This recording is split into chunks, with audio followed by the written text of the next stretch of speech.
किसी माँ बाप के लिए कितना बड़ा सदमा होगा और ये कहा जाए कि कितना बड़ा डिसीज़न होगा, यानी ये निर्णय लेना होगा कि मेरे बेटे को मार डालो। ऐसी परिस्थिति इसलिए आई क्योंकि बेटा ठीक नहीं हो सकता था। आपने सुना होगा, लोग कहते हैं चमत्कार भी होते हैं, लेकिन परिवार ने चमत्कार की आस भी रखी, वो भी 13 सालों तक, लेकिन कोई चमत्कार नहीं हुआ। और आखिरकार माता पिता रो रो कर सुप्रीम कोर्ट पहुंचे। सुप्रीम कोर्ट के आगे हाथ जोड़े और कहा कि मेरे बेटे को मारने की परमिशन दे दी जाए।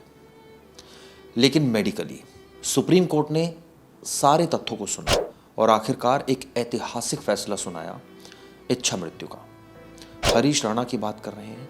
आज उनका सुबह अंतिम संस्कार हो गया। परिवार भावुक था। क्या भावुक इसलिए था कि उनके बेटे की मौत हो गई, या भावुक इसलिए भी था कि मुक्ति मिल गई? इन तमाम मुद्दों पर बात करने के लिए हमारे साथ क्राइम तक के 2 होनहार नौजवान रिपोर्टर्स मौजूद हैं। उनसे बात करेंगे। सबसे पहले विनय के पास चलते हैं। विनय, ये बहुत टफ डिसीजन होता है किसी भी फैमिली के लिए कि सुप्रीम कोर्ट जाना और ये कहना मेरे बेटे को ठीक नहीं हो सकता, डॉक्टर्स ने कह दिया है उसकी हालत बहुत ख़राब है, हमारी माली हालत बहुत ख़राब हो गई है, हमने सारे डॉक्टर्स को दिखा दिया है और फाइनली हम एम्स पहुँचे हैं और डॉक्टर्स ने कहा है ये ठीक नहीं हो सकता। 13 सालों तक इस परिवार ने अपने बेटे की सेवा की। सेवा कहूँगा आज के युग में, क्योंकि ऐसा बहुत कम लोग करते हैं। इसको आप किस तरह से पहले देखते हैं, ये बताइए। जी सर, बिल्कुल ये बहुत कठिन होता है किसी परिवार के लिए कि अपने बेटे को, जवान बेटे को ऐसे हालत में देखना। 13 सालों तक काफ़ी लंबा समय होता है। अगर 2 दिन कोई बीमार पड़ जाए तो माँ बाप को चिंता होने लगती है, वो भागने लगते हैं, इधर-उधर अस्पतालों में भटकने लगते हैं। लेकिन 13 सालों तक इस तरह इस हालत में फीडिंग ट्यूब्स के ज़रिए उनको खाना देना, अपने गले से वो निवाला तक नहीं निकाल पाए 13 साल तक, इस कठिन परिस्थिति में देखना माँ बाप के लिए बहुत ही दर्दनाक रहा होगा। और थक हार कर जब उनको कोई आशा की किरण नहीं दिखी तो फाइनली उन्होंने सुप्रीम कोर्ट अप्रोच किया और इस डिसीज़न की दिल पे पत्थर रखते हुए इस फैसले को सुप्रीम कोर्ट के आगे रखा कि आप हमें इच्छा मृत्यु की मंजूरी दें ताकि हम अपने बेटे को इस कष्टदायी ज़िंदगी से निजात दिला पाएँ। तो जी बिल्कुल ये काफ़ी दर्दनाक रहा होगा और दिल पे पत्थर रखकर उन्होंने ये कदम उठाया होगा। तो मैं समझ सकता हूँ उनकी पीड़ा। मैं तो नहीं कहूँगा कि मैं उनको फील कर पा रहा हूँ, बट काफ़ी कठिन रहा होगा उनके लिए। एक चीज़ नाविका आपसे जानना चाहेंगे, जैसे कठिन रहा ये पूरा दौर, परिवार ने सेवा की अपने बेटे की, सुप्रीम कोर्ट ने फैसला भी सुना दिया, 10 दिन एम्स में किस तरह के बीते, सीधा इसी पर आऊँगा। उसके बाद थोड़ा सा पुरानी बातें करेंगे। 10 दिन किस तरीके के बीते जब 14 मार्च को हरीश को पैलिएटिव केयर में एडमिट कराया गया इस उद्देश्य के साथ कि इसको मारना है, लेकिन एक डिग्निफाइड मैनर में, एक ऐसे डिग्निफाइड मैनर में कि तड़प कर ना मरे कोई पेशेंट। जी, जो 10 दिन थे वो कठिनाई भरे थे पूरे परिवार के लिए, क्योंकि 10 दिन में सबसे पहली चीज़, जैसा कि आपने कहा कि उसे डिग्निफाइड वे में मारना था, जिसमें हम ये नहीं कर सकते थे कि एक बार में सब कुछ बंद कर दिया जाए, क्योंकि ऐसा हो सकता था कि हरीश को फिर दर्दनाक मौत हो। तो इसलिए 10 दिन में धीरे धीरे उसका पहले खाना कम करवाया गया, धीरे धीरे पानी कम करवाया गया। ऐसा भी कहा था कि उसको मेंटल सूदिंग की दवाइयाँ भी दी जा रही हैं ताकि उसको मेंटली उतना प्रेशर ना पड़े। तो 10 दिन तक धीरे धीरे चीज़ें कम करी गई, धीरे धीरे उसके ट्यूब्स हटाए गए ताकि जो उसका वेजिटेटिव स्टेट है वो स्लोली रेस्ट पे आ जाए। और वैसा ही होता रहा 10 दिन, और आखिरकार 24 को आखिरी सांसें ली, 14 तारीख के 10 दिन बाद। और लगभग सुप्रीम कोर्ट ने तो 4 हफ्तों का वक्त दिया था, लेकिन 10 दिन में ही हरीश की मृत्यु हो गई। तो ये चीज़ काफ़ी दर्द भरी होगी। नामिका, मैं देख रहा था, सुन रहा था, लोग कह रहे थे कि, और दोनों से ही सवाल है कि एक ही झटके में मार देना चाहिए था, इतना क्यों दर्द दिया, पहले ही इतने 13 सालों से दर्द में था। सर, एक ही झटके में मारना वो एक्टिव यूथनेसिया में आता है। जैसा सुप्रीम कोर्ट ने कहा कि ये भारत में ऑफ कोर्स इलीगल है, तो सुप्रीम कोर्ट ने इस पर जोर दिया था कि उन्हें किसी भी तरह का ऐसा दर्दनाक मौत नहीं दी जानी चाहिए। और अगर आप अचानक से या फिर सपोर्ट सिस्टम हटा लेंगे तो पेशेंट एक ऐसी स्थिति में आ जाएगा, वो अनस्टेबल हो जाएगा, उसके सारे ब्रेन पूरा वो हो जाएगा। तो सुप्रीम कोर्ट ने पैसिव यूथनेसिया को समझाते हुए कहा कि लाइफ सपोर्ट सिस्टम हटाने की मंजूरी दे रहे हैं, ना कि उनको मृत्यु देने की कोई मंजूरी है। वो अपने प्राकृतिक मौत के जरिए जैसा वो जितने समय में मरेंगे बिना खाना अपना पीना के। लेकिन सवाल ये भी उठा ना नाविका, ये प्राकृतिक मौत तो नहीं थी, खाना दिया जा रहा था, पहले दवाई दी जा रही थी, तो जिंदा तो थे। जी वो ज़िंदा ज़रूर थे, लेकिन ये बात भी है कि वो ज़िंदा सिर्फ़ और सिर्फ ट्यूब्स पे और जितनी भी मेडिकल चीज़ें हैं उस सब के ज़रिए ज़िंदा थे। वो अगर नेचुरल तरीके से देखा जाए तो उनका शरीर एक तरह से मृत हो चुका था, वो सिर्फ कोमा में थे, वो बस देख सकते थे, सुन सकते थे, लेकिन उनकी बॉडी उस तरीके से रिएक्ट ही नहीं कर पाती थी जैसी आम इंसानों की करती है, नेचुरली करती है। तो उस हिसाब से उनके परिवार वालों को भी बहुत बुरा लगता होगा उनको इस तरीके से देखना, तो शायद इसीलिए उन्होंने ये कदम उठाया, इसलिए उन्होंने अर्जी। मैं अपने घर में बात कर रहा था तो मेरी मदर एक बात बोल रही थी कि परिवार के लिए बहुत ज़्यादा पेनफुल ऑब्वियसली है ये चीज़, और झटके से जैसे कहते हैं ना एक बार मौत दे देना, ये पेनफुल तो था, लेकिन ये एक दूसरे सेंस में अगर बात की जाए तो परिवार ये भी कह रहा था मेरा कि ठीक है दे देते, तो पेन तो पहले ही वो झेल रहा था इतना, तो कम से कम वो जो ड्यूरेशन रही 10 दिन की वो कम झेलता। ऐसा कह सकते हैं कि अगर जैसा कि विनय ने बताया कि अगर उसे एकदम से लाइफ सपोर्ट से हटा देते तो वो शायद स्टेबल नहीं रहता, और ऐसा हो सकता है कि उसके परिवार वालों को वो देखना और ज़्यादा दर्द भरा होता, और हरीश को जैसे कि दर्द भरी मौत बिल्कुल देनी ही नहीं थी, क्योंकि हरीश कोमा में था, तो ये भी हो सकता है कि उनको दर्द वैसा फील ना हो रहा हो, लेकिन अगर एकदम से उनको लाइफ सपोर्ट से हटाते तो शायद उनको बहुत ज़्यादा दिक्कत होती। एक चीज़ और इसमें मेरे घर वालों ने बोली, उन्होंने कहा चमत्कार नहीं होते, और आपने भी सुना होगा, हम सब ने सुना है बात तो, कि कई बार पेशेंट आ जाते हैं, बाहर आ जाते हैं कोमा से, कई सालों बाद आ जाते हैं। तो हालांकि देखिए ये बात प्रैक्टिकल नहीं है, क्योंकि उस स्थिति में हम नहीं है, वो परिवार झेल रहा है, 13 सालों से वो झेल रहा है, और हो सकता है 13 साल का वक्त उन्होंने दिया चमत्कार के लिए, तो चमत्कार नहीं हुआ। क्या ऐसा है? लगता है ये कई लोग सोशल मीडिया पर इस तरह की बातें लिख रहे हैं।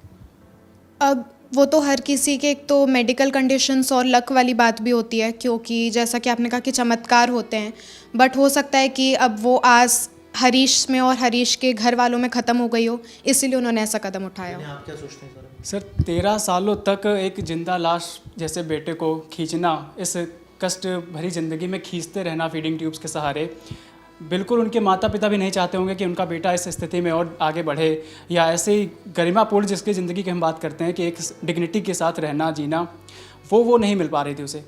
तो उनके माता पिता के पीछे ये कठोर कदम का ये भी एक कारण था कि उनके बेटे को ये गरिमापूर्ण ज़िंदगी के जीने का जो हक था वो तो 13 साल पहले ही छीन गया था।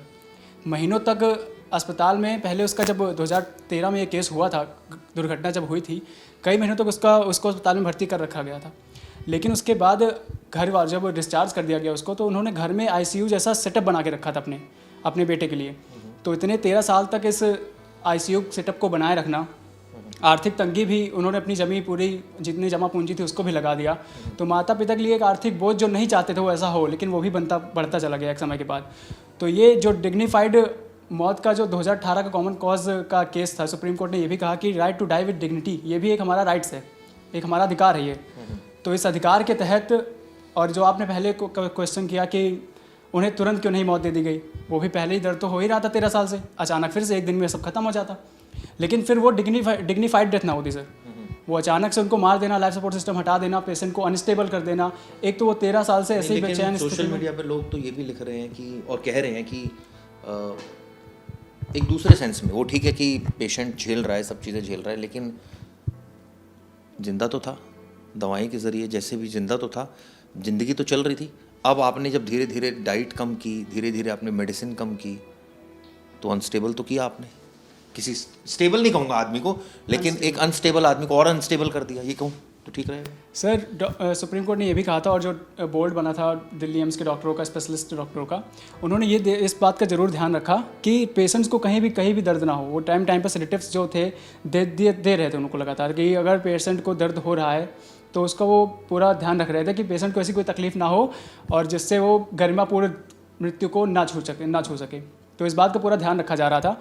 और अगर दर्द 13 साल की बात करें, हो ही रहा था, पेशेंट जी ही रहा था, लेकिन वो ज़िंदगी नहीं जी रहा था जो उसके माता पिता ने कभी बचपन में उसको जब देखा होगा, वो जब वो बीटेक कर रहा था, वो जो माता पिता ने सोचा होगा कि मेरा बेटा ये करेगा, आगे बढ़ के ये करेगा। लेकिन 13 सालों से ऐसी स्थिति में उनको देखना, माता पिता की पूरा जो होता है एक उपेक्षा होती है, वो सब खत्म हो गई, अपेक्षा जो होती है वो सब खत्म हो गई थी।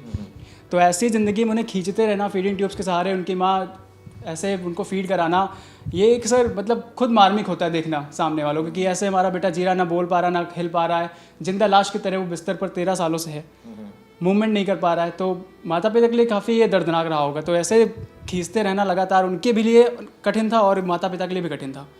तो इसलिए मैं कहूँगा कि इसलिए ये कदम भले ही मतलब दुखद भरा रहा और उन्होंने दिल पे पत्थर रख के ये कदम उठाया, लेकिन कहीं ना कहीं ज़रूरी था उनके लिए भी, डिग्निफाइड डेथ के लिए भी और उनके माता पिता के लिए भी।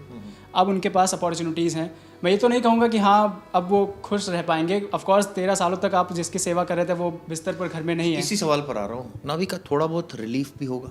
ठीक है, भावुक तो है, बेटा चला गया और जिसकी सेवा कर रहे थे 13 सालों तक, लेकिन एक साइन ऑफ एक लिटिल बिट रिलीफ होगा कि चलो मुक्ति मिल गई। जी बिल्कुल। और जैसा देखा जाए कि 13 साल से वो इतनी ज़्यादा जिसकी सेवा कर रहे थे, 13 साल से हो सकता है उस परिवार ने कोई फंक्शन न अटेंड करा हो, कहीं वो उनकी सोशल लाइफ ही पूरी ख़त्म हो गई हो हरीश का ध्यान रखते हुए। और मैं तो ये भी मानूंगी कि अगर हरीश में इतना सेंस होता तो उसे खुद को बुरा लगता कि उसके परिवार वाले उसकी वजह से इतना दर्द झेल रहे हैं। तो शायद जो 13 साल से उनकी जो लाइफ एक तरह से कह सकते हैं पॉज हो चुकी थी, वो अब थोड़ी तो रिज्यूम हो। डॉक्टर भगवान तो नहीं होते? जी बिल्कुल, डॉक्टर भगवान नहीं होते हैं। और शायद इसीलिए, क्योंकि मैं ये किस संदर्भ में कह रहा हूँ कि एक रिपोर्ट सुप्रीम कोर्ट में डॉक्टर्स ने दाखिल की और ये कहा ये ठीक नहीं हो सकता। तो सोशल मीडिया पर कई कमेंट्स की बाढ़ आ गई। उन्होंने कहा कि भाई डॉक्टर क्या भगवान है? कई बार असेसमेंट भी गलत हो जाता है, एक डॉक्टर नहीं 2-3 सेम बातें बोलते हैं, लेकिन कई बार चमत्कार क्या होता है, फिर यही तो होता है। नहीं, लेकिन जैसे विनय ने बताया कि सुप्रीम कोर्ट में एम्स के डॉक्टर की पूरी पैनल बैठी थी और इतने सारे डॉक्टर्स से बात करने के बाद, सलाह मशवरा करने के बाद ही शायद ये वाला कदम उठाया गया है। क्योंकि एक की बात गलत हो सकती है, 2 की हो सकती है, लेकिन इतने सारे। सर मैं तो ये कहूँगा कि मतलब मैं एक्चुअली सवाल आपसे मैं कहूँगा फिर से, डॉक्टर भगवान होते हैं? नहीं सर, बिल्कुल डॉक्टर भगवान का दूसरा रूप माने जाते हैं, लेकिन डॉक्टर भगवान नहीं होते हैं सर। अब जैसे कि भगवान ने मतलब कहा जाता है ऐसा कि हमारी जो ज़िंदगी है वो ऊपर वाले ने सालों में नहीं बल्कि सांसों में लिखी है। ठीक है। तो मैं कहूँगा कि हरीश की सालों की उम्र तो कब की रुक चुकी थी, लेकिन उसकी सांसों की उम्र लगातार चलती रही, 13 सालों तक चलती रही। अब ये पता नहीं किसका मतलब कौन चाहता था कि ऐसी ज़िंदगी उसके नसीब में लिखी हो। कोई भी सोशल मीडिया में भगवान, कई ऐसे भी लोग कह रहे थे कि माँ बाप की क्या गलती थी भाई, ये माँ बाप ने इतना दुख क्यों झेला, और भगवान को क्या इस परिवार पर तरस नहीं आया, लोग ऐसे भी लिख रहे थे। सर अब ये तो मतलब टॉपिक से भटकना हो जाएगा मेरे ख्याल से, मेरे विचार से। हम इस मुद्दे पर तो मुझे नहीं लगता कि विचार व्यक्त कर रहा हूँ, मतलब इस पर्टिकुलर कॉज को लेकर अलग अलग विचार क्या क्या लोग दे रहे थे वो बता रहा हूँ आपको सर। सर मुझे भी लगता है कि अगर भगवान है भी इस दुनिया में तो उसको तरस तो आना चाहिए था, क्योंकि 13 सालों से माता पिता जिस बेटे को ऐसी स्थिति में देख रहे थे, ना कोई चमत्कार, ना कोई किरण की हाँ थोड़ा सा भी बॉडी में कुछ भी इम्प्रूवमेंट दिखा हो उनको 13 सालों में। लगातार ऐसा नहीं कि डॉक्टर ने एक बार डिस्चार्ज कर दिया तो दोबारा कभी चेकअप के लिए नहीं गए, वो लगातार करते रहे, बड़े से बड़े डॉक्टर को देश में रीच किया उन्होंने।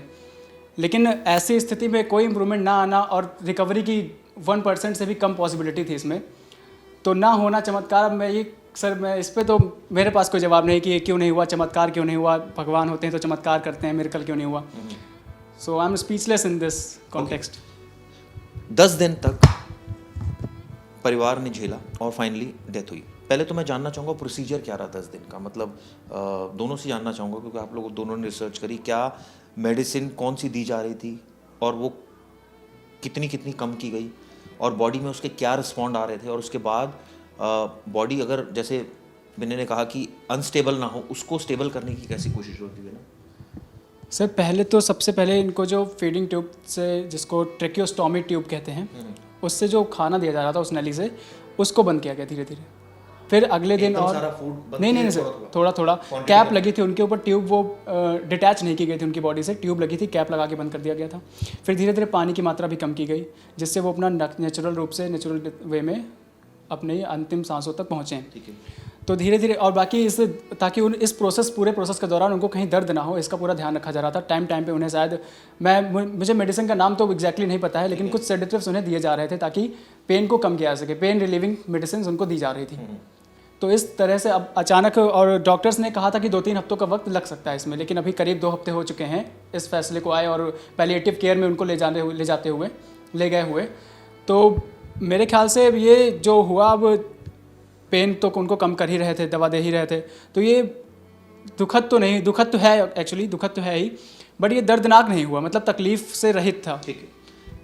कौन कौन से अंग हैं जो डोनेट किए फैमिली ने संस्कार से पहले, ये इस बारे में कुछ जानकारी है? जी, सबसे पहले तो फैमिली का ये बहुत अच्छा कदम मैं मानूंगी, और बहुत मुश्किल होगा उनके लिए कि अपने बेटे के अंग इस तरीके से दान करना, लेकिन उन्होंने ये भी कहा था कि क्योंकि भले ही उनका बेटा अभी मृत्यु उसकी हो चुकी है, लेकिन कम से कम किसी ना किसी ज़रिए वो बाकी लोगों की सहायता करते हुए जा रहा है। तो ऐसा कहा जा रहा है कि लगभग 6 लोगों की जान बची है, 6 लोगों को हेल्प मिली है उनके ऑर्गन्स की वजह से।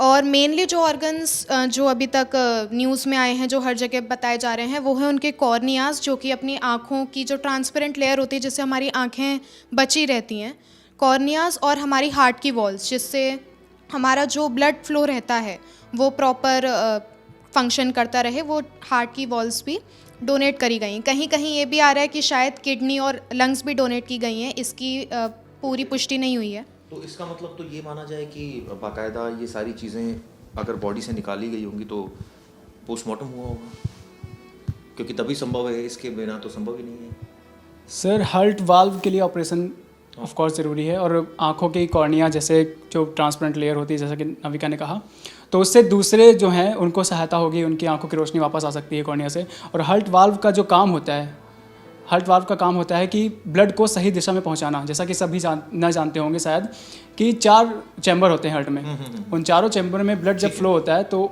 वाल्व का काम होता है उनको सही दिशा में फ्लो कराना। तो ये अब ऑर्गन किसी और के को काम आ सकते हैं। जी बिल्कुल। तो आपने देखा किस तरह से बहुत डिटेल में हमने आपको समझाने की कोशिश की कि हरीश राणा, हमने आपको इसमें मार्मिक पहलू भी बताया, भावनात्मक पहलू बताया, लोग क्या सोचते हैं वो बताया, सुप्रीम कोर्ट का निर्णय क्या था वो बताया, परिवार क्या सोचते थे वो बताया।